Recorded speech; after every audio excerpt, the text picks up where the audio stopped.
We talk about everything, play music in between. Tune in and enjoy Chad's underground scene.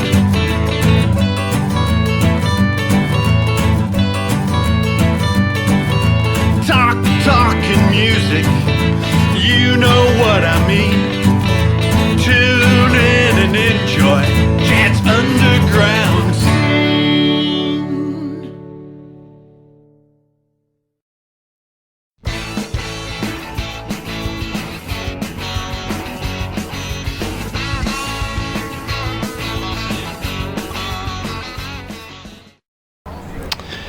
Welcome to Chad's Underground Scene with my special guest today, Casey Royer. How you doing? I'm doing. How are you, man? Good. And we are down here in the, I guess, San Diego straddle. It's almost OC. Surf City. We're in San Clemente, right at San Clemente State Park at my pad. So, yeah, everything's good, man. Tell us how things are going. Chad's my mentor. I'm just, like, after the full-on COVID lockdown, now we're playing shows again. Yes. And DI's doing shows, recording. The Rattlescents are recording, doing shows. I'm in a band called The Immortals. We just got done recording. Not doing shows yet. But everything's good, just, like, kind of kicking back. I guess the pandemic has subsided. And we couldn't ask for better weather today. Nice little breeze. Yeah, it's nice. There's not people out in the desert are burning up, but we're just sitting here. 120 there, and it's like about what 65, 70. Yeah, we're really stoked because that little coastal eddy they call it, where moisture comes in from the ocean. So it's always cool here. It's kind of classic for Southern California. I'm at the most southern tip of Orange County you can get before you go to Oceanside in San Diego County. So San Clemente is just like a blessing, but don't come here. There's sharks. They'll eat you. No, So let's go way back and let's start maybe at the beginning. Okay, at the beginning. You're jumping into punk rock. Well, let's see. I was 10 years old with my dad gave me a drum set, and my uncle in Anaheim. My grandma went to Anaheim High School in 1915. When I was 10, or growing up, I played drums at my grandma's house in Anaheim, and they had a beach house in Laguna, like a trailer. So I kind of coexisted in that, growing up, learning how to play drums, and then I just was playing drums. And I guess, like, to summarize, me and Mike Ness created the first Social Distortion and wrote Mommy's Little Monster in my bedroom at my parents' house. And then he went his way, I went with the Adolescents, and the Adolescents did some heroic stuff, and we did some stuff for a few years and toured and did like this and that.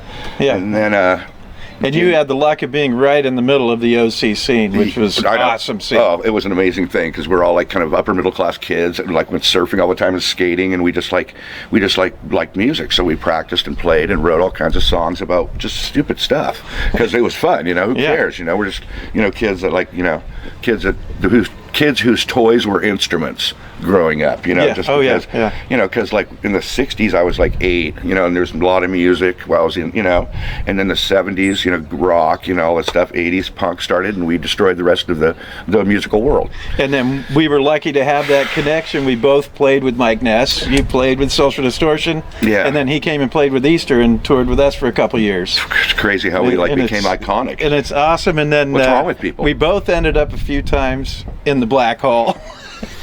Yeah, the Black Hole, Mike Ness's apartment after his parents' so divorce. tell us a little bit about that whole experience and what went on there, because that was crazy. That was just crazy. That was stuff. insane. We destroyed that place so heavily. It was like they had no clue, because it was like 1977, 76 when punk was just engaging, and our parents and everybody didn't really understand it yet. They thought we were just reckless high school kids drunk or something. So we and it was true. Yeah, that was probably a good description. Mike's parents were having some trouble, so they divorced, and Mike lived at my house for like a year with my mom and dad. We wrote Mommy's Little Monster in my bedroom at my parents' house while his parents were arranged, or his mom was getting a new pad to live in with his brother and sister. And so they were a happy family then again, and they got an apartment for Mike. Big mistake. Oh. Okay, they got it for Mike and Joey Manforty, right? We're all like a big crew of underground bros. At that point, we're all like just punk rock. We would go to our own events and our own practice areas. So we had like a little, corruption going right there. So that Mike's place, the Black Hole, is where we went and drank, like the guys in, Rick Agnew and all the guys in the Adolescents, everybody. And just hung out and shared music, right? Oh man! And then we got kicked out of there. And we would share our stories of punk rock and how much more punk rock we were her than the other guy. And then we'd go to the gigs, always like fueled on beers, fueled so heavily on beer. So and then we'd go to the gigs. We had these. Remember the gigs, right? Yeah. We'd be all like, "There's punk gigs. You don't want to go, but we're all going because we're like punks." And it's about us, and we don't care about you. You go away. Yeah, it was a great era, man. And then Mike had just. Shoot, I actually kicked Mike out of Social Distortion, and I was singing for SD for about a year, and then I was the lead singer because I made up Social Distortion. It was my band. And that was with Rick, yeah, right? And that was Rick playing drums, Tim Mag playing guitar, Frank Agnew Sr. playing guitar, and Mark Garrett, the lost bass player in history, Mark Garrett playing bass, and me singing. So that was an SD, and then we just hanging around, just having fun in life, growing up, being in high school, and then we joined Adolescence because I just gave up on Social Distortion, because I'm all like, well, sure, why not? So we kind of all took the guys and merged into that next band, the Adolescence, and then the other band, SD, just dissolved, didn't come back. Mike had a band called Orange County Dustbin with Dennis Donnell, which was like after the first Social Distortion, and then that was his entry into our band, right? Yeah, that's right. And then he reappropriated the name I made up, and just ran with it. But that's okay, Yeah, and then he came to us, and he goes, "You guys don't seem to have a problem with drugs and partying." He goes, "Yeah, he got sober. You think I could join you guys for a while?" And we were like, "Yeah, sure, that would be great." He goes, "Because I think it would be awesome to help me get sober," because he was having a lot of issues where. Wow, I did not know that. He'd have rehearsal and he'd sell all the equipment from Social Distortion, and he'd pawn it all off, get dope, and we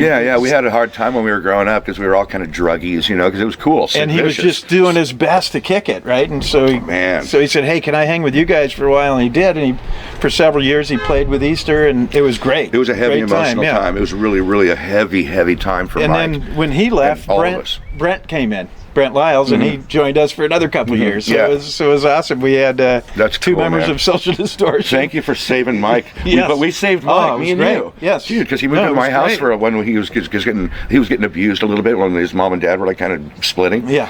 And then he went to you for a little salvation after he got sober, and that's awesome, dude. And then in his entry to Easter, hey Mike, if you hear us out there, we love you, dude. Oh, we love him. Yeah, he's awesome. That is so damn. So in his entry to Easter was at the time he's moving out of the black hole. Okay, right, exactly. And he had a big party there where we all went and spray painted the whole entire building. We tore out the cupboards. Yeah, because they're tearing the building down. Yeah, they were tearing the building down. Spray painting the Detours. That's when I was in a band called the Detours. The Detours were right between a couple of those bands back then, right? And we took it down, and then he was really able to move on at that point because that was in his past now. That was the breaking point. Yeah, and it was in his past, and he moved forward. And then he went into Ball and Chain and Prison Bound. And then when he got that going, his manager said, "You can't play with Easter anymore. You have to do Jim Garno? Social D." And So then that's when he moved on to, and Social Distortion did great. After that, it was his Creedence Clearwater Nest, and it was all up. It was good. I love it. All uphill for him. Yeah, I like that kind of music. Awesome. Mike really his story is as good as it gets. You know what I mean? I mean, just like Johnny Cash. I mean, not saying that he sounds like him. Oh no, but it's kind of a parallel lifestyle. Substance abuse, dysfunctional situations, and pulling it off. Yes, and persevering and getting to a point where your beliefs took you a place where you didn't think you could get. And so Mike and all of us don't know how we got here. How'd you get here? I mean, my car? My car, and then sometimes I was picking Rick up to bring him somewhere. But there's one story about this guy. I get all this love from all over the world now because of the internet and stuff. So this guy yesterday sends me a picture of a tattoo. It's a tribal tattoo. It's got a DI pup on it, and he's all like, "I wanted to share this with you. The tattoo artist said he couldn't do anything on me because he's old school Hawaiian, right? And he said, I can't, unless you believe it with all of your heart and soul, I can't tattoo you." And he convinced him that DI pup in the band was the most important thing in his life. To this guy that needed to be convinced pretty heavily, and he's all took a picture of it and sent it to me, just like, "Good morning." And I'm all like, wow, I am just, sweet. I'm Mick Jagger without the Mick or the Jagger, right? Yeah, or anything close to him. Well, I don't know. We have two names, first and last. We're close. No, but that was a really amazing experience. I'm sure you have a bunch, but you're the show. You're the host of your own show, so that makes Your stories It's are fun. all. It's you're, fun. Well, you're a walking I got to story. just talk and hang out with my friends. Shoot, and I remember talk playing. shop I remember playing. and we get to catch up and on all the old stuff. So this is a good time. We're going to break away to a video that Easter did with Mike Ness, and then after the video, we're going to talk a little bit about the adolescents and the radolescents. Awesome. This video here is Lights Out in Lawndale from Easter. Here's Easter on video 1.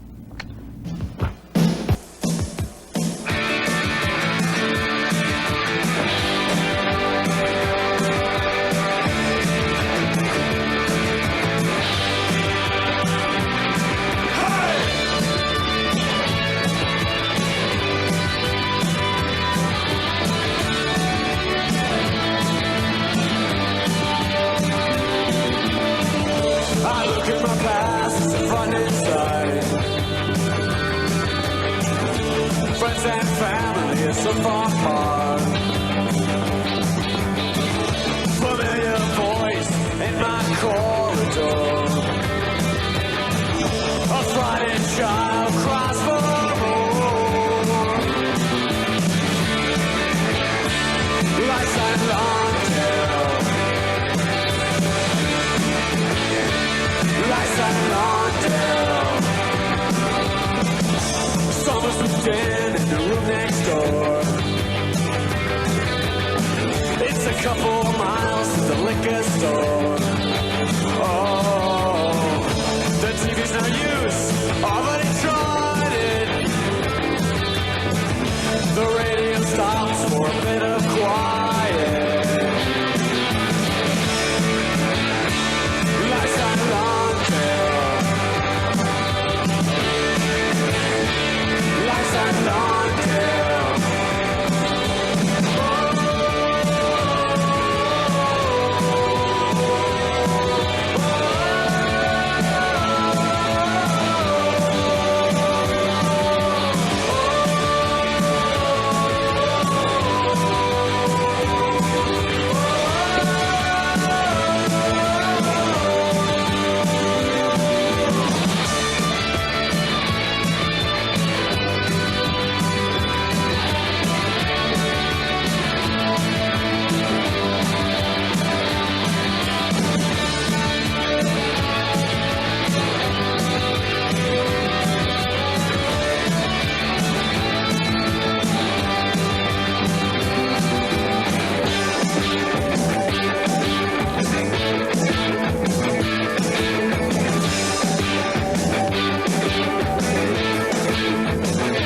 Some people like to lie.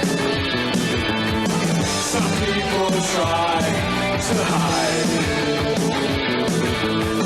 There's people out there make you a mock. You gotta show them that you're smart.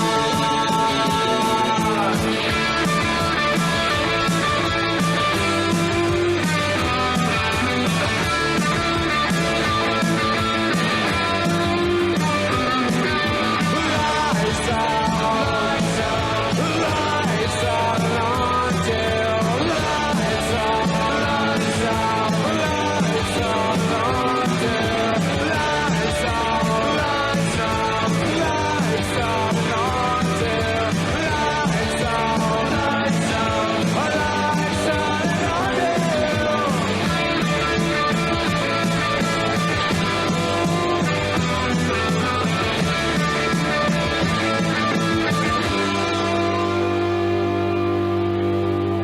Easter, a new band from LA and a producer who's worked with Radio Tokyo, Ethan James. After the break, it's over to Australia. Hope you enjoyed that. And by the way, those cops were not hired for the video. They came to break up what we were doing on the rooftop. Now we're going to move on to adolescents, and we did some hanging out, you and I and the adolescents, and Easter played quite a few shows with adolescents and so many fun punk Such shows. such good Yeah. times. I mean, it was just good times. I mean, it's great. I remember, like, this much of it. No, I'm kidding. I remember quite a bit of it. But yeah, in fact, one show that we played with you guys in Downey, and I think it was Social Distortion and Easter. Is that what it was? Yeah. Mm-hmm. And like you played Lights Out Lawndale, the song, and I don't know what it was or what state of mind we were in, but we're just in awe of your band, because you guys are really good. And like, you know, when I was in Social Distortion, we our first set list had Bowie songs in it, you know, and had you know, songs that had more like, you know, depth other than just like say a Van Halen tune, which is good, but just not as like heavy as like Ziggy Stardust or 5 Years or something. So you guys had that kind of like sound. And it was funny, Easter. Mike. They're Easter, and they're called Easter. That's the bunny. You know what like the devil eats on Easter? Rabbit stew. Right, yeah. You know, the Easter bunny. Yeah, I can't get in trouble from an animal. Okay, let's see. And it was funny, Mike. It was the funnest show. I mean, these guys are great, man. They had mohawks and stuff. And their music was kind of like the early Clash, like, and we were into the Clash and just songs that were good, other than 1, 2, 3, 4, you know, because we got Discharged, you know, and GBH, and we loved all that stuff. But you know, something more characterized, more classy of writing. We just liked it. And then Mike was, you know, we thought I was the bitchinest thing ever. And then Mike was Dennis the in the king. band? He was the king of cool. Was Dennis in the band then? No, Yes, no. yeah, Well, yeah. And I was playing drums. Yeah, Dennis had. Yeah. I don't even remember that time. I remember the gig. Yeah. And I thought Dennis was playing, just as I recollect. And yeah, and then Dennis came back, and he was there for the rest of the duration until he passed away. Mm-hmm. Mm-hmm. And that was tragic. He had just got everything together, and I had just played golf with him like the week before, and he was telling me about how he had put everything back together. He had bought a new house. Yeah, in Newport. And everything was going great. He's going to move to this new house. And then he buckled in the driveway. When he was moving the boxes in. He had an aneurysm right in the driveway. Right, yeah. Right across the street from Hoag Hospital, too, in Newport Beach. And that's the best hospital. So tragic, yeah. And he just didn't make it. Yeah, that was, God, the memories of Dennis and his parents' house house was like, we all went to Ladera Vista Junior High School, you know, in Fullerton. So Dennis's mom and dad's house was outside of the field in the fence across the street, you know, and we'd all go there and just hang out and just like, you know, hang out when his parents were lit the house on fire once accidentally. And then he would do anything for you. You could count on him. If you needed anything, he was there. We were all there for each other. Yeah. We, you know, our underground camaraderie ran deep. Amazing, you know? amazing. And it was intense. And the music was fueling us. And we were all good kids, really, because we came from like moral families, pretty much. You know, little dysfunction here and there, but so it was great, like, you know, being around each other and just living that lifestyle without any like negative thoughts or anything. You know, right, yeah. We're just like, you know, loving it, and it was good times. Still loving it.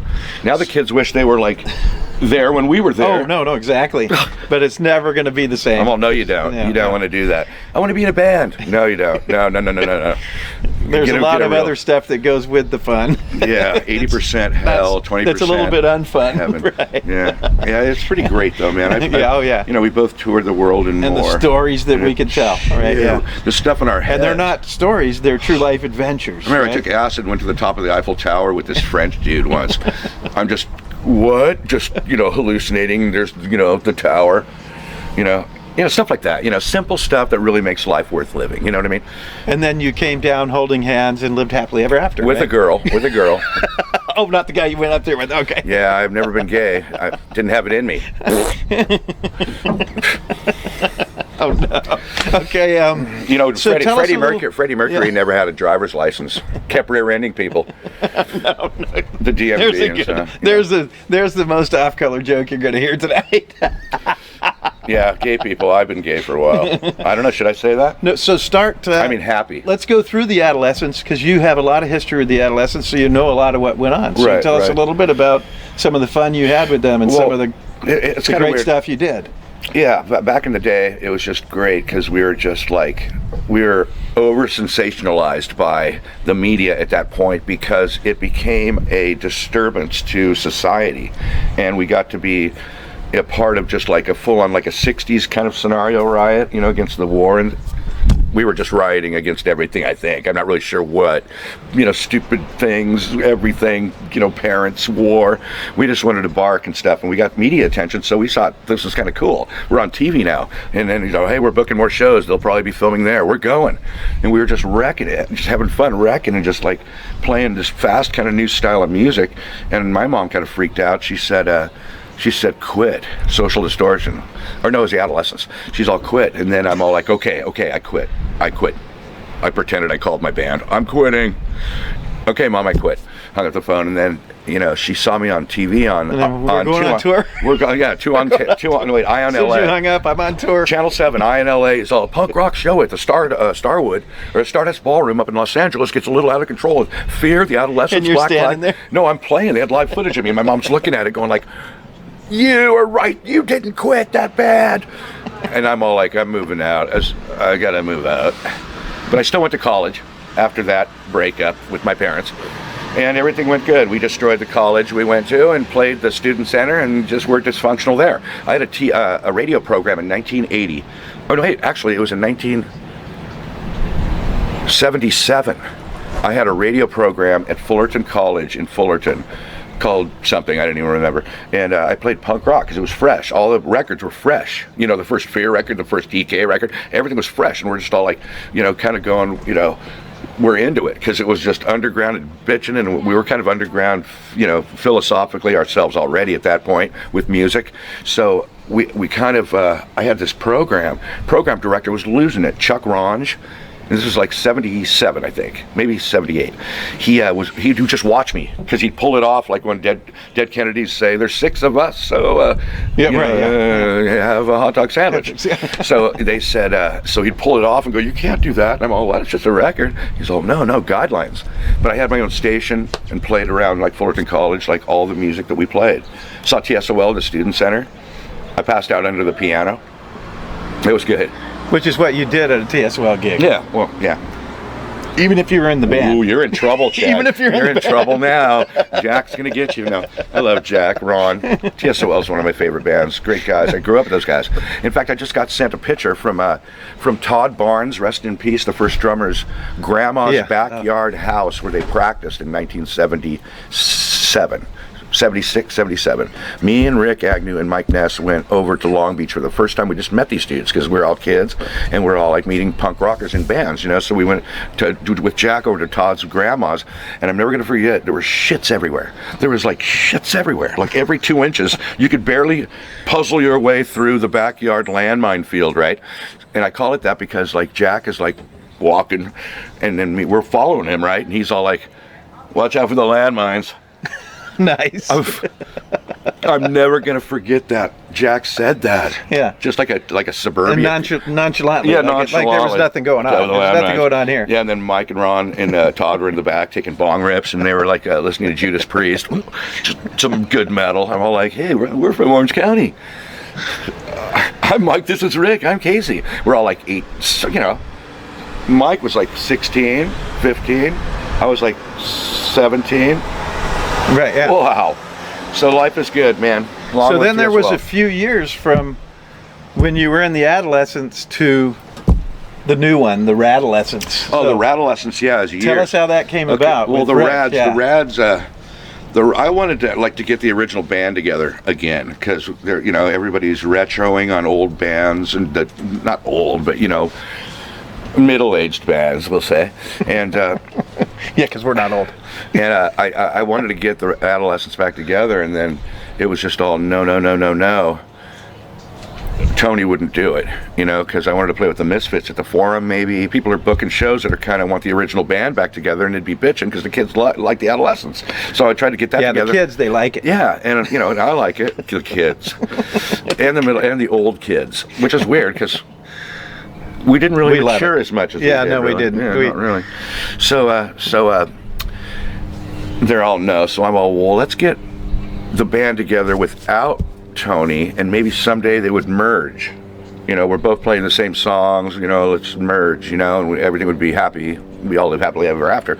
And then Tony got madder, and we found out some weird stuff, this underhanded stuff that kind of happened. And the Radolescents would rather be the Radolescents than the Adolescents. It's kind of weird because the Adolescents aren't even the Adolescents. It's such a facade. And it's a long story. I don't want to get into it right now. I just want everybody to get along. But so eventually, that it was coming together, and then Steve passed away. And I'm all, oh, there goes that idea. Yeah, I guess now we're never getting together. And then Yeah, everybody. because Steve he got people together. He was So he was all love, right? Yeah, It was all great. love, Yeah. nothing but love. I don't know why he was part of the takeover when they kicked me and Rick out and said that we quit. But I don't know what it is. But I don't really pay attention to things like that are really kind of disturbing. So I just go on my happy way and just do my deal. But so that's The what Rattlescence was the Rattlescence. I like everybody in that band. I mean, it's the you've original. done quite well. Yeah, we're doing really good. We're recording. Pandemic hurt a little bit, but Yeah. We're playing shows though, because Rick Agnew is the backbone of the Adolescents and that's what really deserves that title. But we don't want to be called the Adolescents because they're actually, don't sound like the Adolescents did. But me and Rick kind of do. I remember I had Fletcher. well, and then there won't be a confusion if you keep it at the and we don't even Rattlescence, want to right? be in a band with a guy that's kind of like negative and does underhanded things. So Frank Agnew Jr. singing for the Rattlescents is Frank and Rick's nephew, or Frank Sr.'s son. There's adolescents all over. Who was Frankie an original Jr. adolescent, So right? and we're all at three Agnews now, and it's just more fun, like it used to be. We have John O'Donovan from the original Adolescents before I was even in the band. Yeah. So it's just like culturally and historically makes more sense. I mean, when you look at it, it's just like, it's not rocket science to figure out who deserves what and what had transpired between those two bands. And it's exciting. It's exciting. And let's see what else. So you The Rads. you recorded a video. In fact, I've got at the the shirt Doll on Hut. right now, the Rattlescents.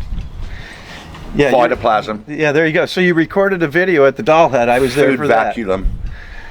So tell us about the recording of the Amoeba video. Oh, yeah. that you did Oh, we did it at Amoeba. Okay. Doll Hut, Yeah, yeah. Gabe Zavala, he's a filmmaker, friend of ours. You can look him up. He did a short film of Amoeba, which took the words that I wrote of the scientists in the lab and actually put a little, like, a skit together, like about maybe a 5-8 minute, just kind of like, acting skit that portrayed the lyrics of the song and followed along, looking into microscopes and the whole thing. And then we played live at the Doll Hut and got a classic recording. And then all the cool people, all our friends were there hanging out. Dude. I love being And they're out all- there. yeah. It's Oh, yeah. so damn cool. I'm having so much fun in life. Yeah, and So- I'm in the crowd in the video because Yeah. I came for that whole God. filming. It was awesome. That was good. Yeah, my son Casey Jr. was in it, Yeah. or was there, and it was a really great experience. Oh. Gabe really pulled it off. It's called Adolescence, a short film, and it's just so dang cool. And it was at a time when it was needed. That was the time when people were coming back to punk rock and they wanted to see that stuff, like you said. Yeah.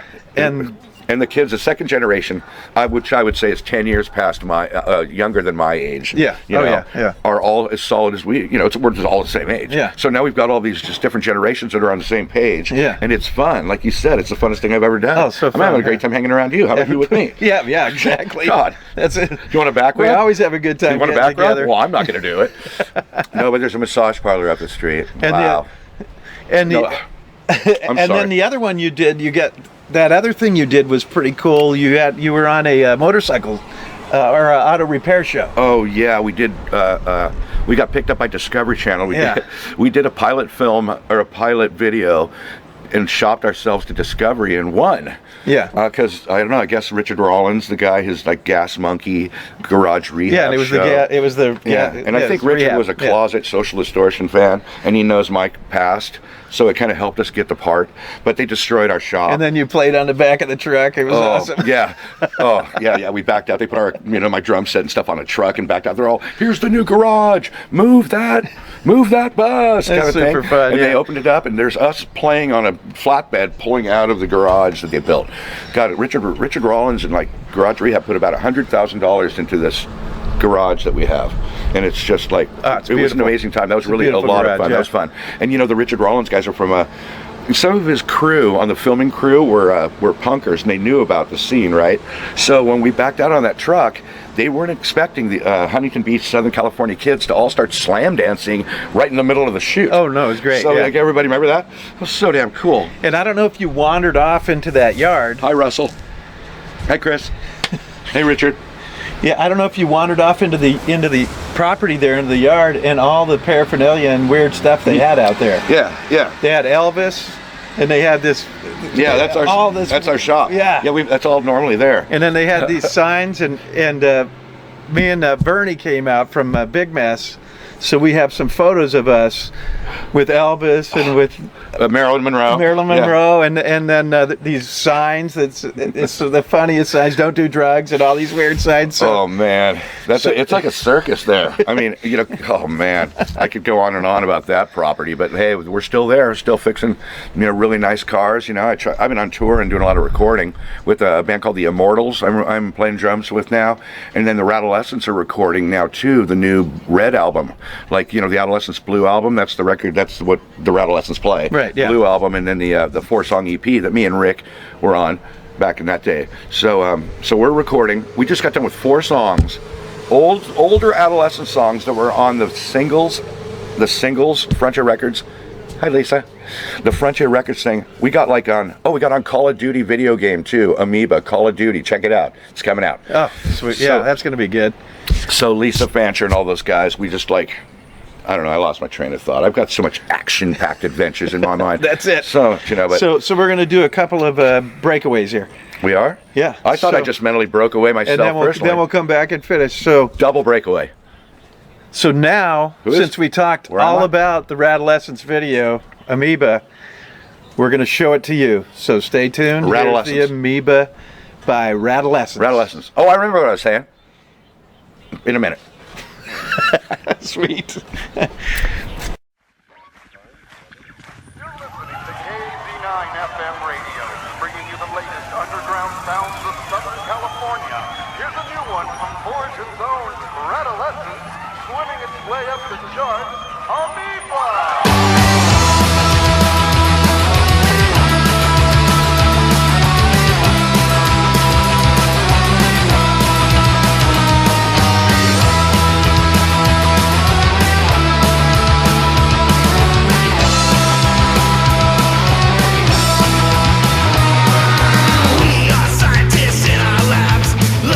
Microscope, the little glass sides, they never lie. How can this small mind go? I've never seen anything like it before. This amoeba's got a mind of its own.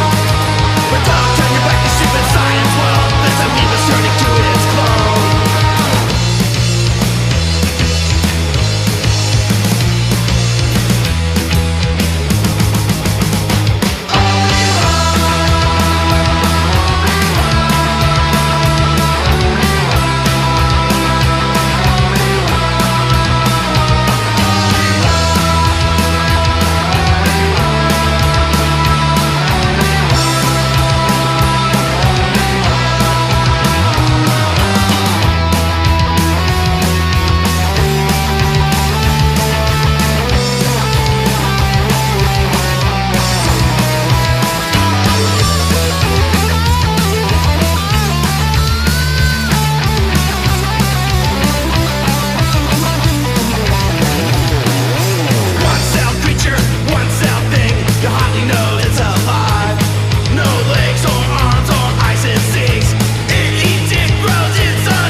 Well, I hope you enjoyed part 1 with Casey Royer.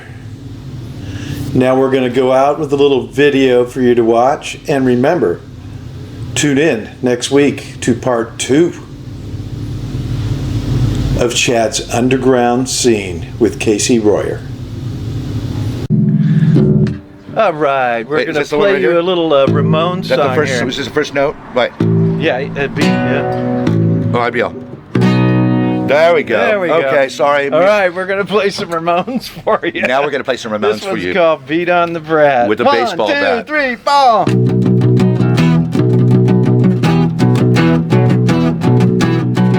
Beat on the brat, beat on the brat, beat on the brat with a baseball bat. Oh yeah, oh yeah, oh oh. Beat on the brat, beat on the brat, beat on the brat with a baseball bat. Oh yeah, oh yeah, oh oh.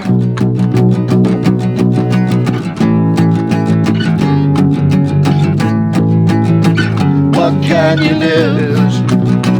What can you lose?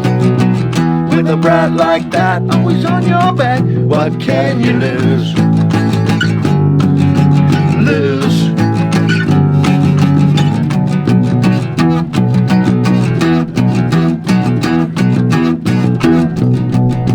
Beat on the brat, beat on the brat with a baseball bat. Oh yeah, oh yeah, oh oh.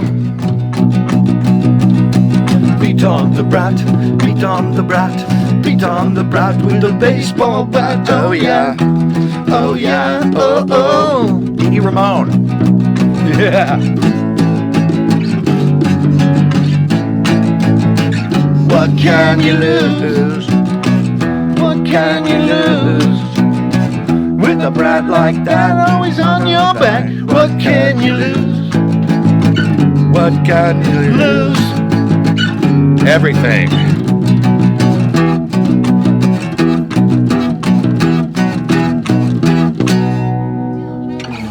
Yes. Good ending. Punk rock. Good ending. That's some punk rock for you. Give me hugs.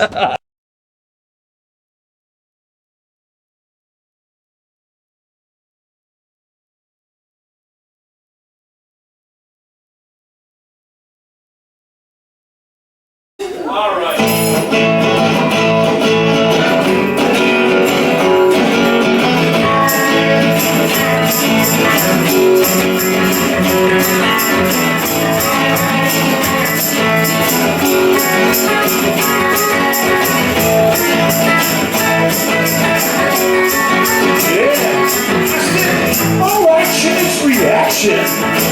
Extension, contraction. Man the manipulator. Underwater, doesn't matter. Anti-matter. Nuclear reactor. Boom, boom, boom, boom.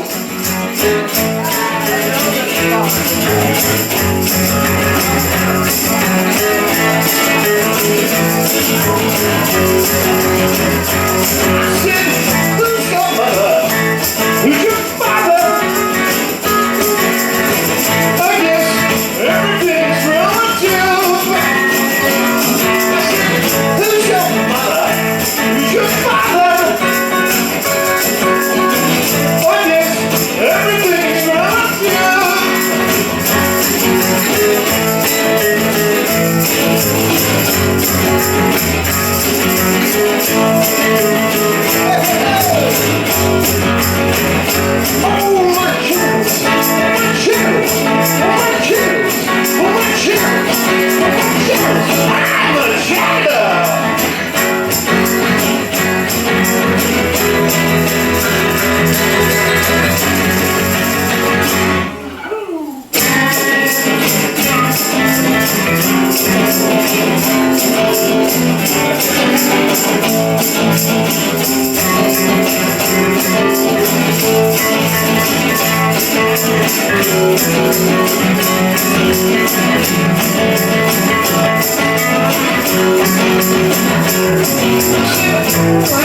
Reaction, extension, contraction, man manipulator, underwater.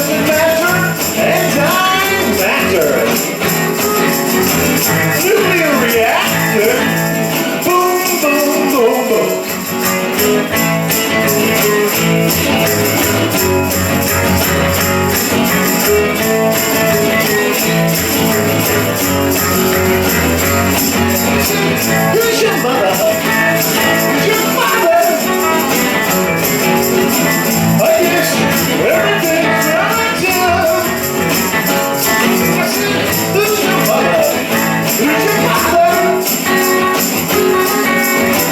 I guess everything's right now.